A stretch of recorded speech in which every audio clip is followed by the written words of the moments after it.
Hi, I'm so glad that you're here. Yes, good morning. Hi, lovelies. We are here with our friend Lisa Check of Flying Goat Fram. And we are in her yarn dye studio. And her farm is through the door. It's an icy day. So we're not going to go march around and see the animals, unfortunately. Maybe we'll come back another time and take a look at the sheep and the that goats. would be fine. It's just now it's not very beautiful out there. Lots of whites and browns, and Yeah, everybody's kind of staying inside. yeah. So, And they're full of hay because they've been eating hay now. And the goats are really messy eaters, and the sheep are a little bit too. So one will they'll pull out the hay and it'll be on top of somebody else. So like wintertime isn't the most beautiful animal time of year, I would say. Spring is probably better. Spring is a little bit better. So what type of sheep and goats do you have? So we have fine wool sheep. So our sheep are Cormos. We have one BFL, and then we have a hybrid that's a BFL Cormo mix. Oh. So they have really fine fiber. It's next to the skin soft. So any of our farm yarns that we're using are like that, which are great. Oh, awesome. And as far as the goats, we have Angora goats, which make mohair. They're all white. And then we have one border. We don't own her, but she makes cashmere. Ooh. So, yeah. So, yeah. And she's a funny one because she came to us with a little bit of a skin problem. She's been here for 3 years, and only last year did she start making cashmere for the first time in her life, and she has to be 6. Aww. So yeah, So I guess finally she feels settled. yeah. So, and then you have a couple big white dogs and Right. some guinea fowl And chickens. and chickens. Yeah, the big white dogs are Maramas, and they're our livestock guardian dogs, and they do their job. Well, great. And they stay out there all the time. In the wintertime, they grow like a downy undercoat. They don't like being inside. So when you see those commercials that are, the sad dogs outside, it's like our dogs are outside. They're not sad. They've got lots of fur on their feet. They're warm underneath. The water doesn't get to them because of this downy stuff that they have. Awesome. So, and you were talking about on your farm yarns. So, which of your lines are your farm yarns? So we have the Synergy is this is merino, and this is actually from a partner farm that we got from our shearer, the wonderful Emily Shamlin, a person that doesn't want their fleeces. Wow. And so Emily says, "Do you want them?" It's like, "Yes, I do." That's exciting. So yeah, any of these, and again, it's merino, and it's next to the skin soft. So all the synergy we have in the shop is from local merino sheep. Yeah. That's so cool. Yeah. Because we've been doing really well with it, and it's so and beautiful. It's like that spin cycle, only it's a little bit more cost effective. And it's from Maryland, and you don't have to pay for it to be shipped all the way from Washington State. Right. Which is great. And then what else? And when you knit with it, it kind of makes this gradient, which is really cool. This is this hat you had on the other day. Look at And that. that's called the correlation. I love It's this. so cool. It is so cool. Yeah. Look how the color goes. And that just happens because of the way that the dye is made. I dye all the roving, and then it's spun, and then they pull the roving out randomly, so that's why you get the gradation there. That is super cool. Right. And then if I turn this over, you can see what I love about this hat is it has a different pattern on the inside. Oh, you guys, this is awesome. It's the coolest hat. It's designed by Hunter Hammersen. Okay, we'll have to. You have to get it. Yeah, And we'll then have I to think get she it. has a cowl that goes with it too. And maybe there's something else at this point, but yeah. That's a great looking hat. It is, and it was really fun to knit. You get the two different things. I'm not, I'm not an advanced knitter, but you get the two different looks because you're twisting the stitches. That's awesome. Yeah, because it makes reversible cables. Yeah. Very cool. Very cool. So, that's the synergy. So we have this lively bounce, which I brought some of that too. Mm-hmm. And this is from our animals. and it wow. is like a sport weight. That's so amazing. You And get it's- enough fleece to make all this yarn. We get over about 100 pounds of fleece a year. Wow. Yeah. So Lively we have, which is also from our Cormos. Mm-hmm. It's a worsted weight, and Tresna is pretty close to that. And then we have this fingering, which I sent to you guys too, which is Tresna Light. And again, that's from our animals. It has great stitch definition. So I did this on size 2 needles, like if you were gonna do a sock. Oh, that's really pretty. Yeah. That's really nice. And so, and the variegateds, they come out, you can get maybe some pooling. You're right. Just like in here, like you can get some striping if this was a sock, right? Because it's about 60 stitches. Right. If you're gonna make it into a shawl, it's gonna be maybe more like stripy, like this, with some pooling. This is Very cool. Tresna, and this is Waiting for Rain. Oh yeah, that's a great pattern. Great. You know, I love that we have so much of your farm yarn in the shop right now, because that's very different from other shows that we've had Exactly. recently. Exactly. Oh, I And love this it. Waiting for Rain. So the lesson here is that you can make this with any size yarn. So the pattern calls for fingering and like a size 4 needle or something. Yeah, so And we did this with worsted, and look, it look comes how out big awesome. it is. Oh, And- that looks super cozy. Yeah, it is. And size 10 needles. Oh, nice. Yeah. Oh, but look how great that came Yeah. out. And with 2 different colors. So you have the variegated And and the in the garter part, and then the semi-solid in the lace part. I love it. Yeah. This is very smushy. Yeah, it is. And And- again, next to the skin soft. Yeah, that cormo that you have is delicious. Yeah. So, Lisa, how long have you been dyeing? I have been dyeing for over 30 years. And how did So- you start?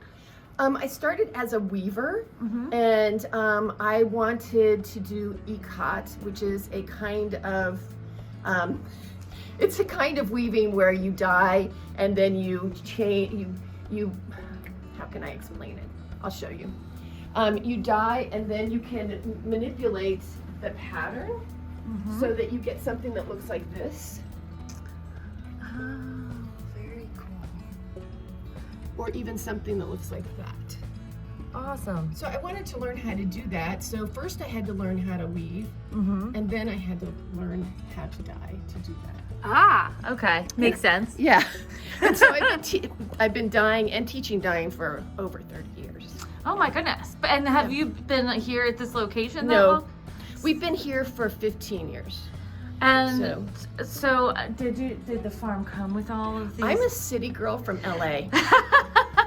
Oh my goodness. So how did you end up out here? So, well, when we moved here for my husband's job, I said, I'm going to put my, line in the sand. We had moved 13 different places by that time, and just for his job and whatnot. And I said, we're going to stay in one place, and I want goats and I want chickens. And so, little did I know that he really wanted a small farm too. So we didn't know anything about it. So we first bought 2 goats, and just to see if we liked it, and it was okay. That was good. And so then we got more and more goats, and then we got the sheep, because you can't do a lot with mohair or just mohair. Right. You have to have something else. Yeah, so we've been here in Maryland for 17 years, at this property for 15 years. And so you dye yarn and sell yarn full time. Yes, now I do. Now you do. Yeah, retired school teacher. What did you teach? What did you teach? I've taught everything, basically from kindergarten to 8th grade, but the last 15 years of it, I was teaching ESOL for Carroll County. Ah, okay. So, And now you get to do this full and now I'm time. doing this full time. So you're living the dream. Yeah. Yeah.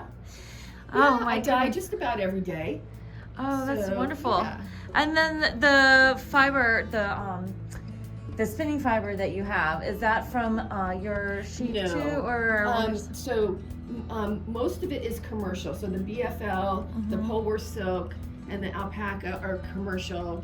rovings that I dye. Gotcha. I do have some mohair roving that I don't think I brought you. I do, Gotcha. and then we have some cashmere too, from our little cashmere girl and her sister. We used to have 2 of these borders, and now we just have the one. Look at this. Ooh. Yeah, Oh, isn't that a beautiful color? Oh my God. it's really soft. That's insane. So it's not totally prepared yet, but all you have to do is comb it, put it through combs, and it will be spinnable. It's very fun. That's really nice. So are you spinning now too? Yeah, sort of. I mean, I do spin. I spin once a month when I have a crafternoon with some friends, and so I spin once a month. Gotcha. You know. Oh man, look at this. Look at all these beautiful colors. And so what is your inspiration for your colorways? A lot of times that I will collect pictures on Pinterest, Mm-hmm. and I'll get some inspiration from those. Mm-hmm. And sometimes it's just like, oh, what do I feel like doing today? And then I have to come up with a name. Uh-huh. Yeah. Oh, I forgot to show you this one too. This is a farm yarn too. Ooh. This is Fingles, and this is BFL. Oh, that's And gorgeous. it's really pretty. Feel how soft it is. It's really nice. Oh my gosh, it's like Yeah. silky Yeah. soft. I love blue face Leicester. Yeah. Merino always tends to pill, and the BFL just gives you this lovely halo. Right. I love this. Then that's because it's a longer longer staple. length, so it stays in the fly. Yeah, so that's really a nice yarn. This is from our sheep and also a friend's sheep. Oh, this is gorgeous. Because Look at BFLs this. don't give you a whole lot of fiber because they don't Right. have any wool on their stomachs or their legs. or their Ah, heads. okay, right. And the Cormo, they're a Corriedale Merino cross, Yes. bred to have lots of really nice fiber. Yeah, 'cause right. they're- And they're very wrinkly. Their skin is wrinkly like a Aw. merino, so you have more fleece. This is gorgeous. Yeah. I want to take all of this back to the store. It's very fun. Yep. So if you want to get some bases that we don't have at our shop, where should people go? They can go to our website, flyinggoatfarm.com. We have all the super washes. We have sparkly. We have a Cory sock yarn that's a great go-to for shawls and stuff. We have a merino cashmere base, which is really nice. It's called Chinook. Look, you can see how soft it is. Yeah, it's really cool. And I used of course, we have the Zephyret, which you guys right, I've sent which a we bunch of have that. too. You've had the Zephyret for a long time. Yeah. And that's a commercial base, right? Right. It's made to our specifications, so nobody has quite the same that we have. So, yeah, we have to buy it in large quantities. So do you use a mill close to here, or? For my farm yarns, I do in Pennsylvania, but for the Zephyret, it's milled in Peru. Ah, okay. So, so then if folks don't want to get direct from your website, they can always contact us at Lovelyarns Right. at gmail.com. You can shop the trunk show that we have of Lisa's Beauties at lovelyarns.com/flying goat.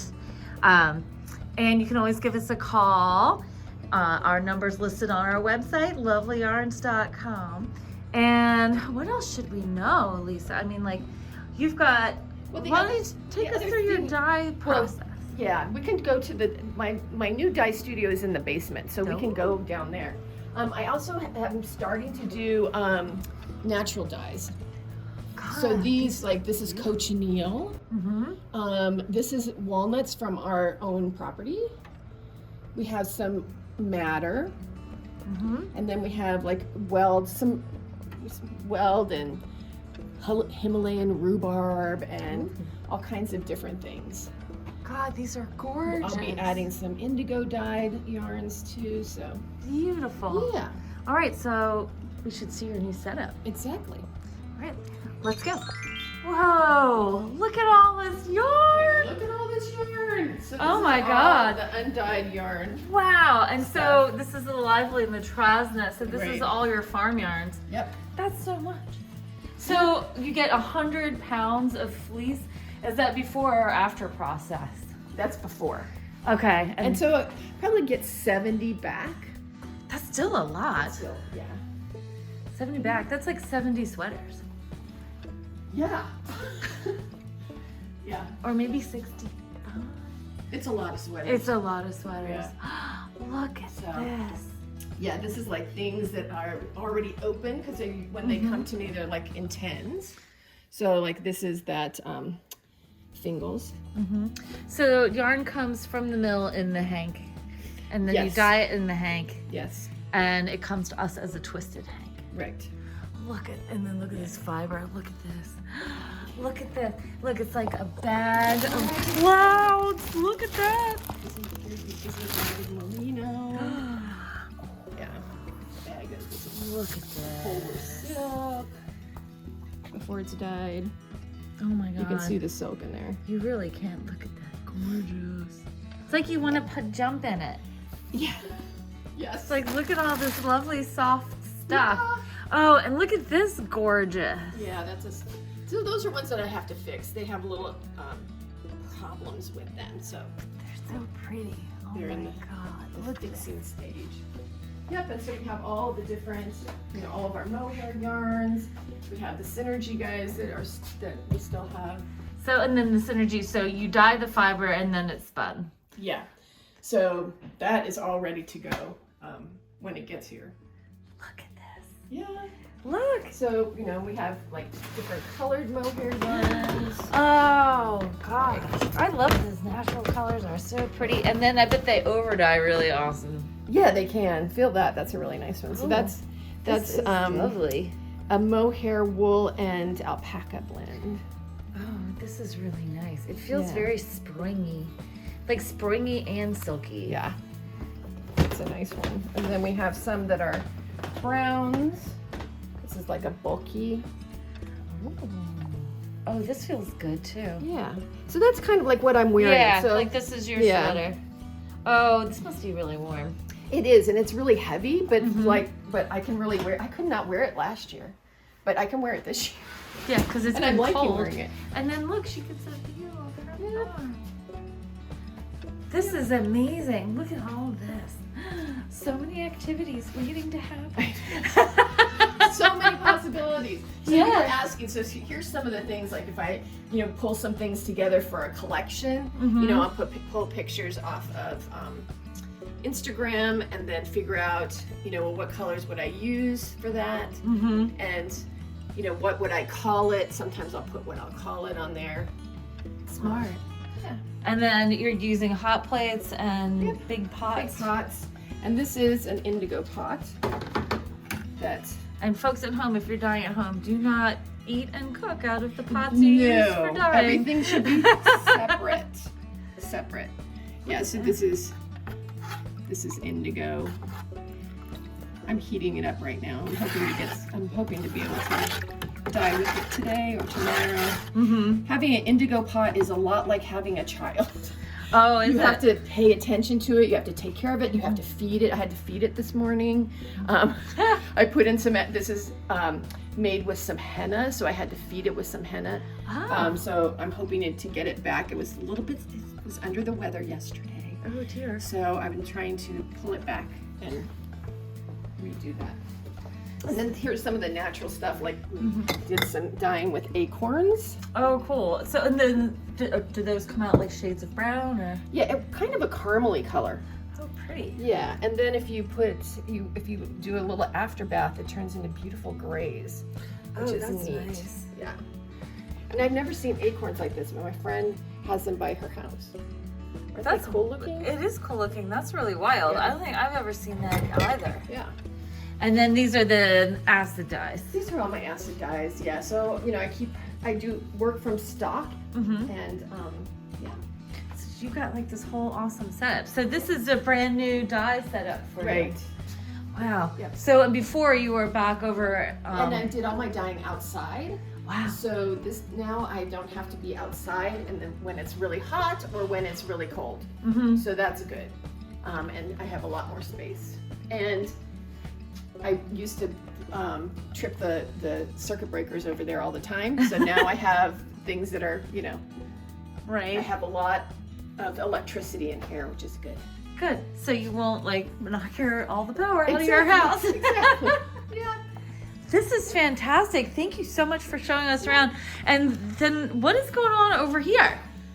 So this is Bill's hydroponics station. Oh. So he is growing stuff. So he is. Look at yeah. that. I mean, we have artichokes. I don't know what that is. We have some tomatoes still in here. We've got some raspberries that we need to plant outside when it gets better. That's a shamrock. So cool. So, yeah, there's a rosemary behind you. So, and then the grass here, we feed the chickens. Oh. And they love it. They pull it out and they run around the greenhouse with it. You know, they're so proud of it. Yeah, because they need to have their greens. They do. So, oh God, those rosemary smells amazing. Yeah. It's too bad we don't have smell-o-vision because it's really nice. Exactly. And then this, of course, is your big, nice countermarch loom. Well, it's not Is it countermarch? No, it's not. It's an AVL. It could be computer assisted if you wanted. Oh wow, that's fancy. It's a 16 harness. Whoa. Yep. Oh yeah, you can really check this out, Weaver. Yeah, it's really pretty. Check this out, Weavers. This is the stuff dreams are made of. Yeah. Really? You can hook this up to a computer? Yes. Wow. Yeah, that's because so the way that you are going to come behind me. Because we have Jack style floor looms at the shop. We've got little baby Macs. Right. So if you look at this part here, so this is what controls what sheds are going up and down. Oh, so this whole head could be changed to a computer head. Whoa. Yeah. That's very cool. I did a project in LA. It was actually in an art gallery, which was fun. And we had one of these set up. It was with the computer head on it. And we wove what was happening on the seismic monitors, the earthquake monitors, between LA and another town. Maybe it was in Japan someplace. And so we were weaving that. It was very cool. That is super cool. So this travels around and through, and then the pegs go reach into holes here. Right, and it pulls up. And it pulls up the shafts. Yeah. Wow. Look at all your heddles. Millions and millions of heddles. Yeah. That's these are the heddles, you guys. Right. And then this is the shaft, and then this is what is attached to this pulley system that is in the pegs. Yeah. So then you have treadles on the There's just two treadles, and one pulls up the harnesses, the sheds, and the other one changes the pegs. So these are the lambs? Yeah, I guess that would be cool. Yeah, I guess that's what they would be called. Wow, look at that. Look at that. So there's the two treadles. Right. This is a little dusty because it's from unused. I also have a little 4 harness door sit here. And I have an 8 harness table loom. Nice. Somewhere in here. There it is. Yeah. Well, you can't see it. It's up top. A picker. Well, you've got all the good toys. I got all the toys. She's got all the toys. Yep. Loving it. All right. Well, thank you so much, Lisa. This has been so fun coming around and like seeing everything. Wow, look at all this. Thank you so much for giving us the tour. Yeah, it's been fun. Thanks for coming out. Our pleasure. And, we'll see you again soon. And hopefully we can come back in the spring and we can say hello to all of our animal friends. Exactly. Who live outside. So they're in the barns. They're not cold. It's okay. Exactly. So thank you guys, all of you, for watching. Don't forget to hit the like button, comment, subscribe, all those good things that help with our YouTube algorithm. Don't forget, we are doing a giveaway at 1,000 subscribers. Yay! So please subscribe. Tell all your friends. Have a wonderful day and happy stitching.